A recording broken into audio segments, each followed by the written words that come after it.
It is an honor to be here. It's fun to be here. I mean, I come here every Sunday when I'm in town because this is where I go to church, but it's just fun to be here today and be able to tell this story. I was talking to Darren a while back, and we were having a discussion, and things got a little bit, we got a little political on some things, and at one point he said, well, do you believe in free speech?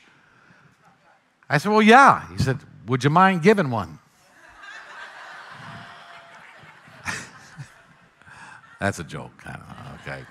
But it is fun to be here, and I love telling the story about both hands because I've always heard that a burden shared is cut in half, and a blessing shared is doubled. I really hope today blesses you, and I hope it blesses you to see the God's sovereignty, His power, His grace, and His mercy in so many things. And I really think I need to let me pray first. Pray with me, Lord. May you increase, may I decrease, and may the Holy Spirit do its work. In Jesus' name, amen. Every story has to start somewhere. This story starts Christmas Eve, 2001. I'm headed to the attic to get the stockings to hang by the chimney with care because that's my job. I get to the attic. I see a high chair, I see a crib, I see a stroller, and the thought hits me, we've got everything we need to raise another child. I should back up and tell you, my wife and I had been involved in some discussions, about adoption. And because I was on the board of Bethany Christian Services, the local board. Let me tell you why I was on the board of Bethany. Okay, I had a job out of college. I sold books door to door. That was a great summer job. Did it all the way through school, paid for college. It's a Southwestern company, a local company here. And the senior vice president of the company led me to Christ. It was an unbelievable experience. I had a chance to go full-time with them for 20 years after college. I had the opportunity to work with college students, in the Midwest. And it was a great honor and a lot of fun. And I work with college students. And when we work with college students, they're like the rest of us. Sometimes they make mistakes. And sometimes those mistakes are unplanned mistakes. And I remember one time in particular, I think it was January 1993. Every year, Southwestern would have a big meeting. All the students around the country would come to Nashville for a weekend meeting. It's called the Great Recruiters Seminar because they'd get them ready for the recruiting the spring semester and building a team for the summertime. A lot of fun, a lot of good stuff happening. There was about 700, 800 kids coming in. About 50 of them were mine. I had a pretty good sized organization. I had a busy 2 days ahead of me. And the first thing I get my group together, the first thing that happens is one of my leaders comes up to me and says, I'm not supposed to tell you this, but Deb Brigham is pregnant, and she's scheduled for an abortion next Wednesday in Iowa. Deb was a student at the University of Wisconsin at Madison. My students all knew how I felt about that issue, so that's why they would say, don't tell JT. Well, I don't know how it happened. My wife was very in tune with my organization. In fact, my wife actually sold books. That's how I met her. She was actually one of my students. And that's a good story. It's all legit, okay? And she even spoke at the sales school every year, gave the women's meeting, did a great job. And so we had a 3-year-old and an infant. Somehow we got childcare for 2 days. I don't remember that part of the story. All I remember was that Sarah spent about 2 days with Deb. I mean, just helping and counselor. Hey, there's another option. There's adoption. There's other things we can do. We don't have to do this action. I mean, let's go get a sonogram. Let's do something. And Deb was just like this. She said, no, my mom and dad are going to be so disappointed in me. No, your mom and dad are going to love you. No, I'm their golden child. It's not going to work. And she said, well, let's do this. And my wife even said, tell you what, we want to have another child anyway. Why don't you come stay with us while you're pregnant? We'll adopt the baby. Then you can go back to Madison and everything will be fine. And Deb was like, no. And I remember that Saturday afternoon while the students were dispersing and my team was headed back up north. And Deb was just like this. Somewhere on the road between Nashville and Madison on Interstate 65, she heard a song that was popular that year by Eric Clapton. There was a line in that song that said, "Would you know my name if you saw me in heaven?" And something snapped. Deb changed her mind. She went home, she told her mom and dad loved her just like we said they would. And she was supported by friends just like they said. And about a week later, she showed up on our doorstep and said, "Is that deal still good?" And we did what any one of you did. I mean, we had a room. We said, "Yeah, get in here. We'll figure this thing out. We'll make it up as we go." Who knows? We've never done this, and Deb lived with us. And I remember, as she's growing this baby, and Sarah would go to her doctor's appointments. One particular doctor appointment, the doctor was busy doing something, probably delivering babies, but it was, Sarah's trying to stall. She's trying to make sure Deb was okay, and so she took a pregnancy test and, kind of left it out there. About 10 minutes later, the nurse came back and said, "Whose test is this?" And Sarah said, "Well, that's mine." She said, "You're pregnant." Deb had been trying to figure out, she had decided to keep the baby. And she was trying to figure out how to tell us. So it worked out great in God's sovereignty, except there I am living with 2 pregnant women. And I remember when Ashton was born. She was born in August, and boy, it was wonderful. About a month after that, we got a card in the mail from Deb's mom, and it's just a simple card. I mean, I've never seen God, but I know how I feel. It's people like you who make him so real. It was a nice sentiment. I open it up, it says, "God bless you for being so special." And then I open that. It's just 2 sentences, but it says, "Dear Sarah and JT, thank you for being there when my Debbie needed someone. I'll never be able to thank you enough for saving my grandchild." You get, yeah. This is like gold. This doesn't rust. This doesn't burn. This is gold. You get a letter like this, it does something to you, and it must have done something to Sarah and I, because for the next 3 or 4 years, I mean, in the 90s, I think we had 4 different women stay with us.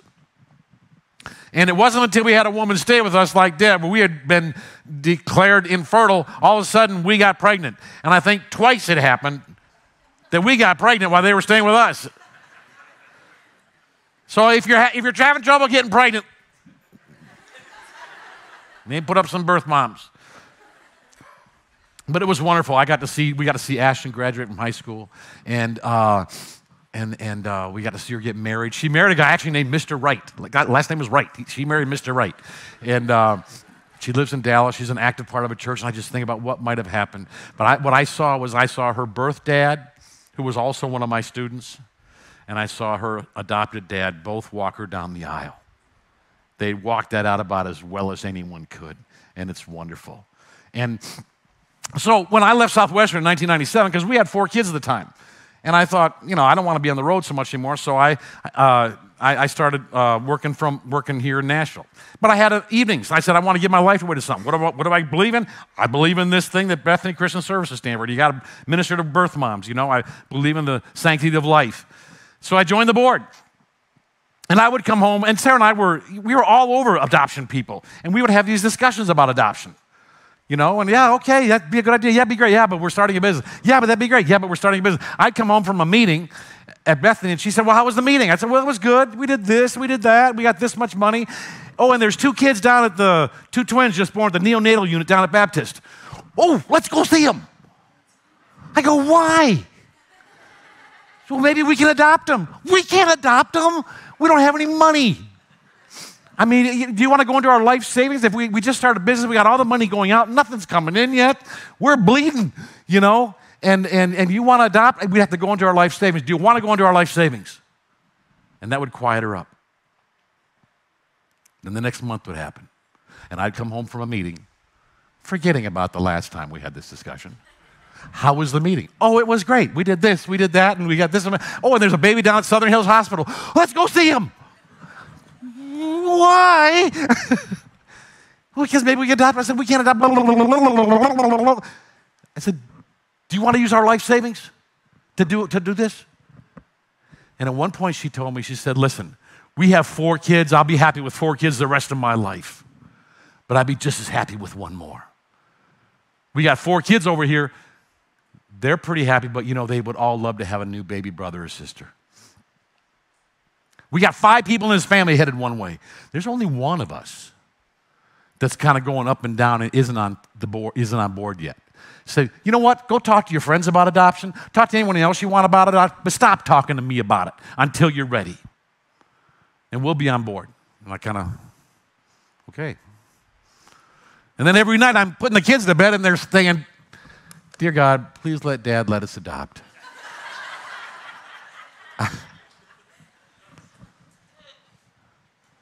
So it's Christmas Eve, 2001, 11 o'clock at night. I'm headed to the attic to get the stockings to hang by the chimney with care, because that's my job. I get to the attic. I see a high chair. I see a crib. I see a stroller. And the thought hits me, we've got everything we need to raise another child. What's wrong with using a life savings to save a life? It's like God dealt with me, boom, with my greed, my insecurities, I don't know, all the things that were wrong with me. It's like sometimes their dad says they take them to the woodshed. My dad took me to the attic. And he dealt with me right there. And I just, I went down the stairs. I'm headed downstairs, and the stairs coming up. And I said, honey, we've got a high chair, we got a crib, we got a stroller. She thought I was going to say, it's time for a yard sale. Let's get rid of this stuff. And I looked at her and I just said, we got everything we need to raise another child.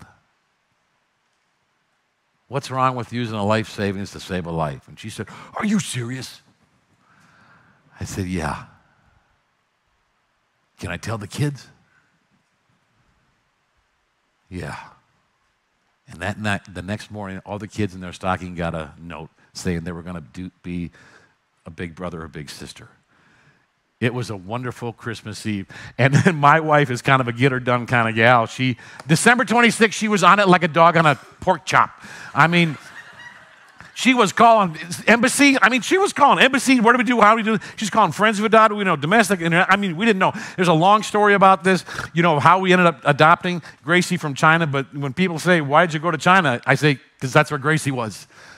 And I think God is global. and our Gracie was in China. And sometime in the summer of 2003, we got notice that we had been chosen. And that's my little Gracie. That's my little Gracie. Some of you didn't get that. It's been wonderful. She's now a senior at the University of Tennessee, Chattanooga. This is the next picture. See her? I got her wrapped around my little finger, let me tell you. You know I do. But it's wonderful, and we have 5 children, and we have 4 bio, 1 chosen, and it's been wonderful. But in the process of all this, I've learned a lot. And when people tell me, what do you do with both hands? When they ask me, I say, well, we help families raise money for adoptions, and we do it by working on a widow's house. And they always look at me like really polite, but you can tell there's this glaze in their eyes, like they have absolutely no idea what I'm talking about. And the best way to explain this is how it happened. I was on the board of Bethany. That's when it happened. I was in charge of the fundraiser one year. I chose to do a golf fundraiser because I like golf. It was the kind of golf tournament where, you send letters out ahead of time and say, would you sponsor me while I golf? Does everyone understand that concept? It's kind of like the 5K race, sponsor me while I run. Okay, if you get that, you'll understand this. I send my letters out like I'm supposed to. I had a buddy who I'm in a Bible study with, a CLC class. I send him a letter. He sends my letter back to me, does not include a check. He just took a magic marker and he scribbled on my letter, JT, if you told me you were working on a widow's house, I might sponsor you. But you're just golfing. Nice cause, but not my money. I hurt my feelings a little bit, but at the same time, I thought, man, what a good idea. And I called him a couple days later, and we talked about it and laughed, and he still didn't give me any money. But the idea just never left me. Whenever I saw a 5K or a golf tournament after that, I kept thinking, if all those people were working on a widow's house, would it be better? I didn't have the orphan part figured out until a couple years later. I'm in church at fellowship, and I run to a good friend of mine, one of my old students actually, who'd moved here. I said, Don, what's up? He said, we're adopting 4 kids from Moldova. Don's already got 3 kids at home. I said, what happened? He said, well, I went on a mission with Sweet Sleep, delivering beds to orphanages in Moldova, and fell in love with this little boy, George. And when I got home, started the adoption process. In the process, we found out George has 3 siblings. We're not going to break up the siblings. And when Don said that, it took me back to when I was 12 years old, living on a farm in northeastern Iowa. There was 5 of us kids. And I remember one weekend, my mom and dad left to celebrate their 16th wedding anniversary. And us kids were kind of farmed out to different places, you know. And I remember Saturday night being brought home because mom and dad were coming home. And one of the neighbors dropped me and one of my brothers off. And I was dirty. I'd played in the barn all day. I had to go in the basement to change. He went in the front door. But I remember sitting in our basement, sitting on this chair, bending over, unlacing my boots, and my brother came down the stairs. I looked up at him, and I said, are mom and dad home? And he looked at me and he said, Mom and Dad are dead.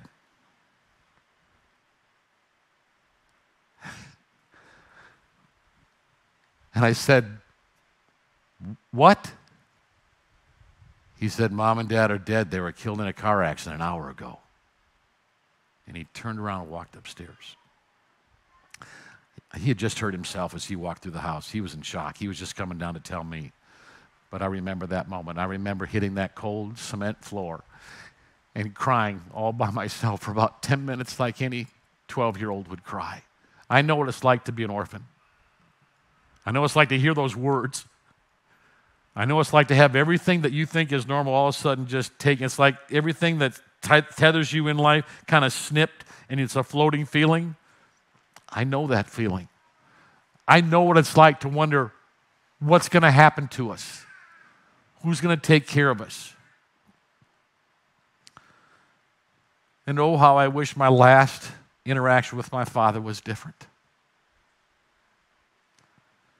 But I also know what it's like to be rescued. Because 3 months before the accident, my mom and dad and my aunt and uncle changed their wills that if anything would happen to one of the families, the other family would take them. My aunt and uncle were 33 years old. They lived in a suburb of Milwaukee called Brookfield. It's just like Brentwood, different than a farm in Iowa. They had 3 kids of their own. They had a 2-year-old, a 3rd grader, and a 5th grader. They took us all. They took a 3-year-old, a 5-year-old, a 12-year-old, a 13-year-old, and a 15-year-old. I know what it's like to have someone come up and say, we got you. We got you. It may not always be pretty, but we got you. So back to the hallway in church, when Don sits there and says, well, we're not going to break up the siblings, I'm the just right guy to say that to. Because I'm not going to sit there and say, are you sure? I'm sitting there cheering them on. I remember exactly how I felt.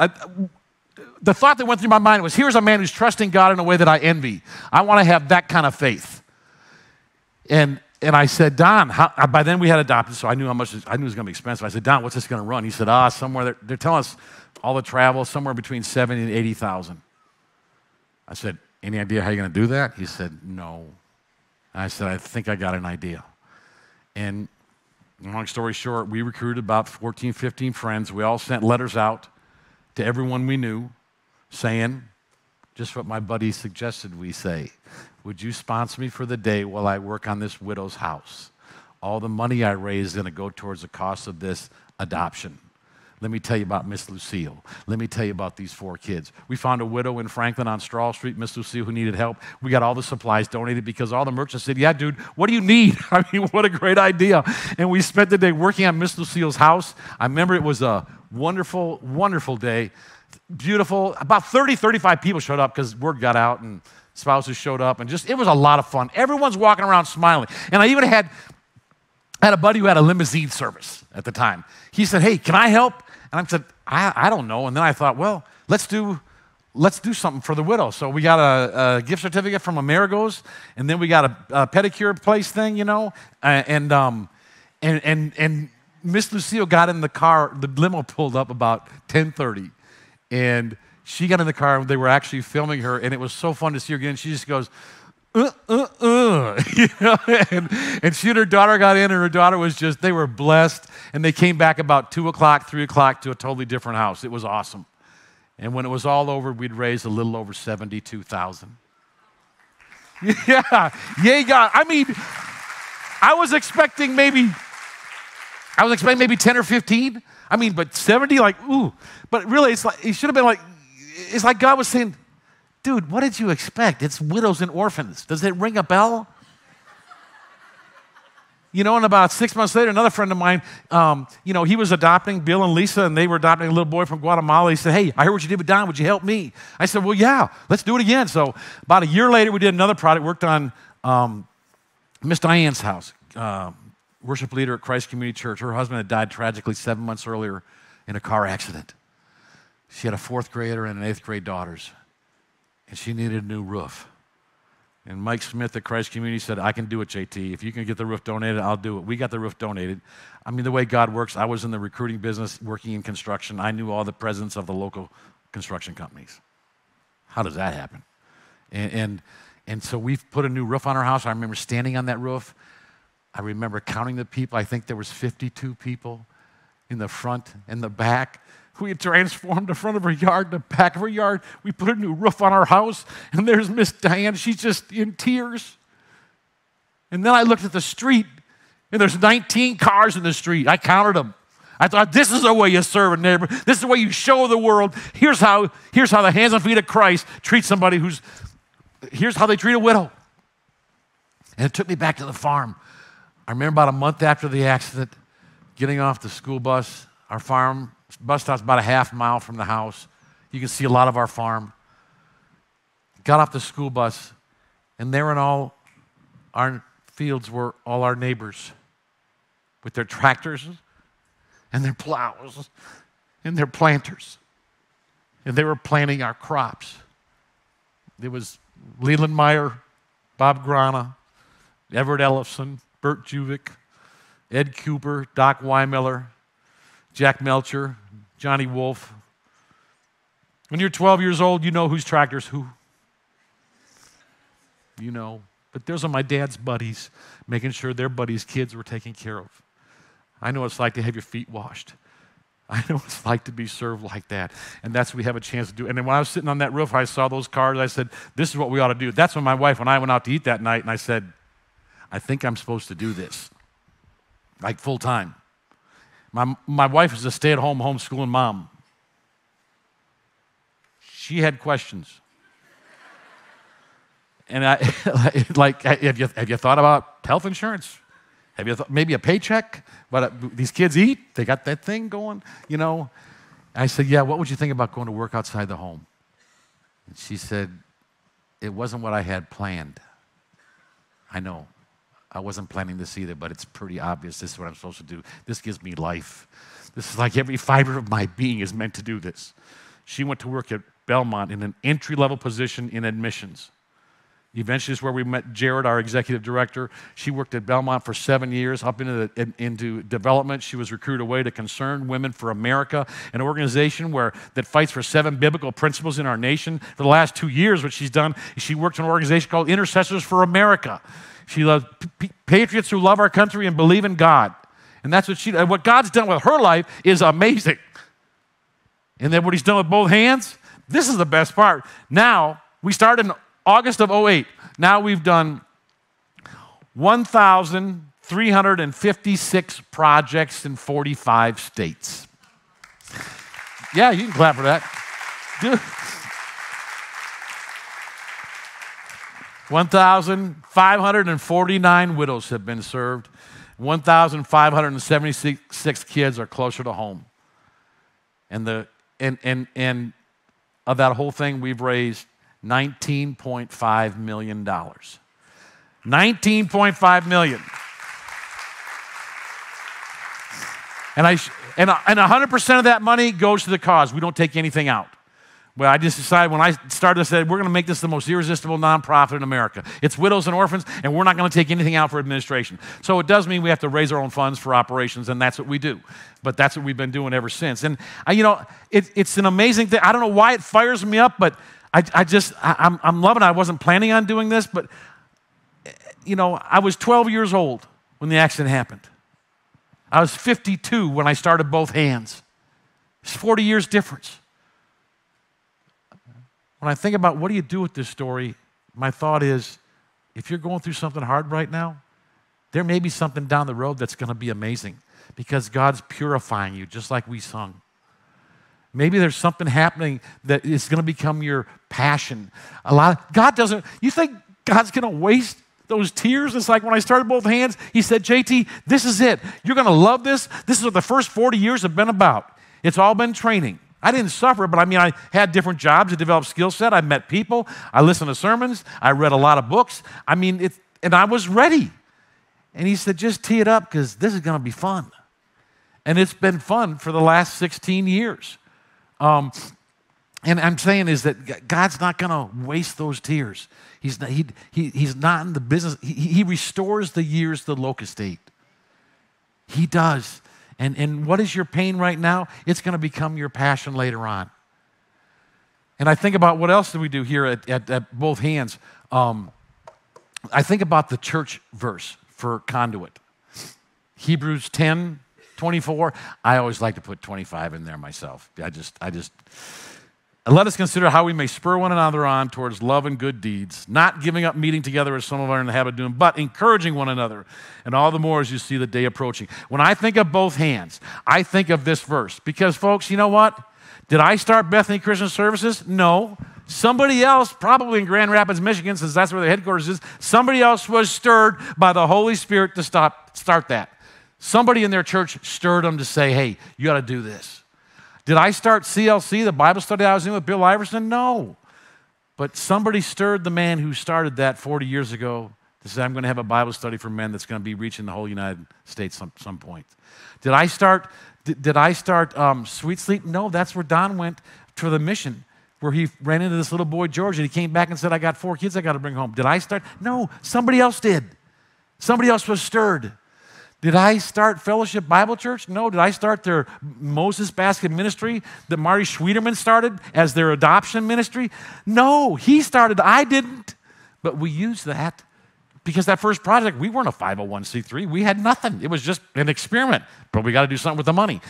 Marty stepped up and said, we'll do it. We'll help this. We'll figure this out. You see what I'm talking about? I didn't do it.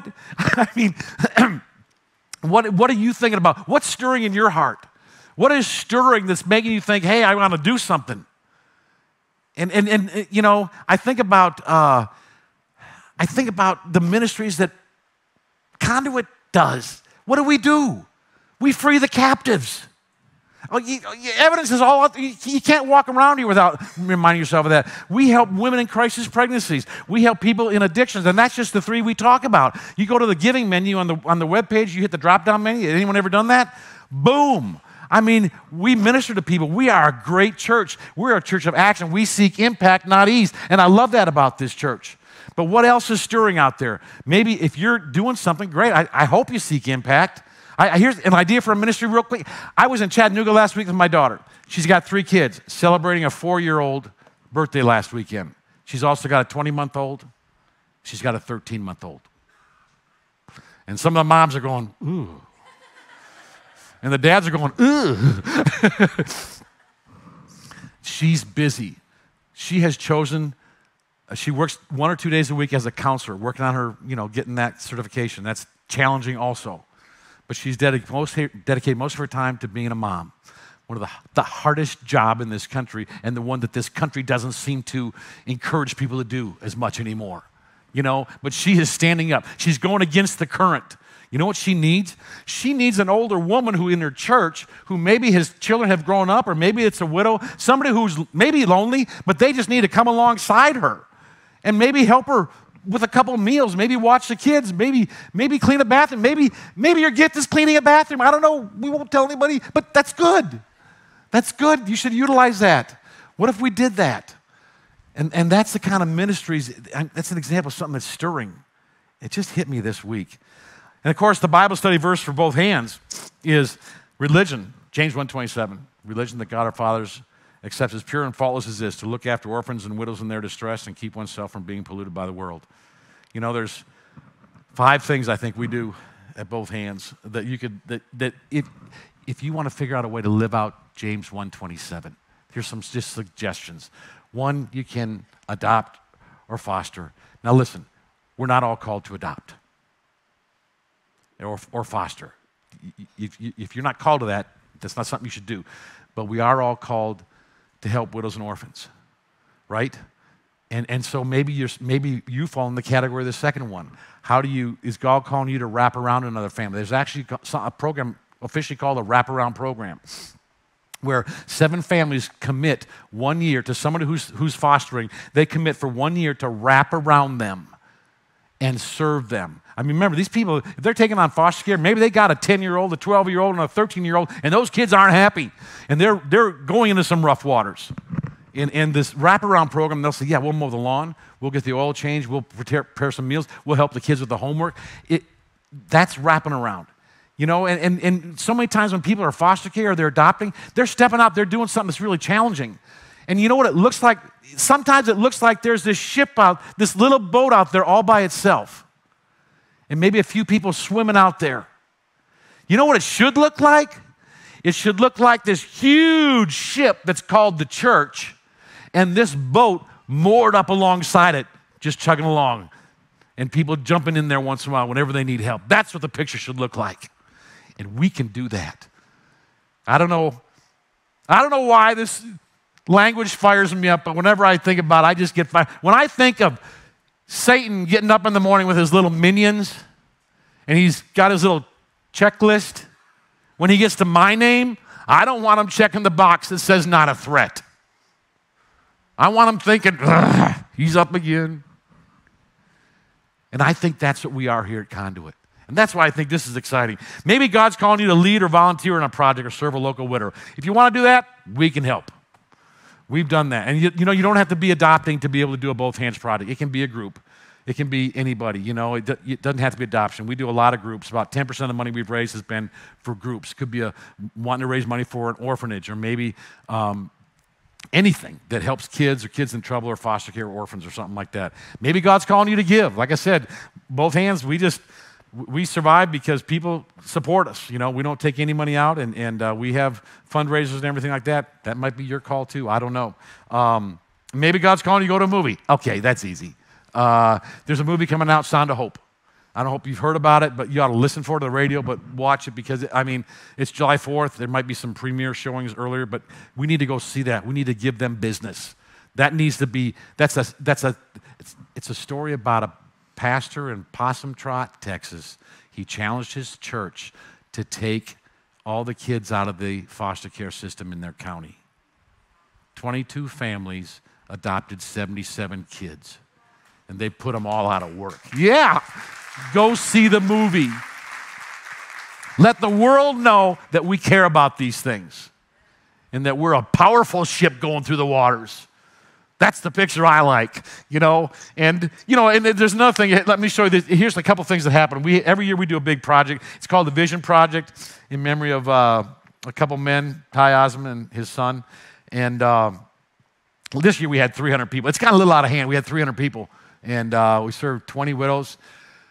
That was fun. And then a year before we had 250, 275, and we served 27 widows. We kind of backed it off a little bit this year, but more people showed up. But last year, when we did the project, there was a guy, Scott, who came up. It was his first both hands project. And he was inspired. He was stirred to do something. He didn't just go home after that. He went and he recruited some dads from his son's 7th grade class and the 7th graders. You know what they did? As a group project, 9 dads and 9 7th graders sent letters out asking people to sponsor them for the day. They raised $8,000 for the foster care closet at Church of the City, and they served this widow in Spring Hill. Is that not a great way to do it? That's an example of what happens. And you should see the video. The widow's just blessed. It's just, yeah, there they are. That's them. Yeah. And here's something else that happened. I was in Kansas City talking at a church, and there was 2 guys in the church, Mike, both of them named Mike. At the end of the service, they saw each other in the foyer, and they said, we got to do something. And they're both kind of construction guys, you know. And they said, yeah. And they started a group called Tool Belt 68.5, Father to the Fatherless, Defenders of the Widow. Psalm 68, verse 5. They now got 70 guys. Once a month, they go work on either a widow's home or a single mom's home, or they work on a foster care home that needs to be brought up to state regulations, so it's, you know, good for that. That's what they're doing. They started that. No, the church didn't start. Those 2 guys did. And those 2 mics, you know, if you want to copy it, you want to do something here called Tool Belt 68.5, they won't, I promise you, they won't mind. Copy the idea. It's fun to be at a church where I know we do something, and I'm just so honored. You know, when we lost my parents in that car accident, there was an article on the front page of the county paper. Local couple perishes in a car accident. Othello Olson and Laura Mae Olson were killed on Saturday, March 22nd, 1969, in a head-on collision on Highway 14 just east of Spring Green, Wisconsin. They're survived by 5 children: John, Jim, Jeff, Julie, Jareen. We're a J family. Funeral services are Tuesday, March 25th at Old East or St. John's Lutheran Church. Funeral services by Baki and Hansen. You know, when my aunt and uncle took us in, there was no headlines. There was no fanfare. There was no marching band. Because you know what? Unsung heroes don't get marching bands. We're a church of unsung heroes. We don't get marching bands, you know, but we do it anyway. And we do it because we want to make a difference. We want to live a life of impact, not a life of ease. And I promise you, impact pays bigger dividends than ease. And I can tell you this, somewhere,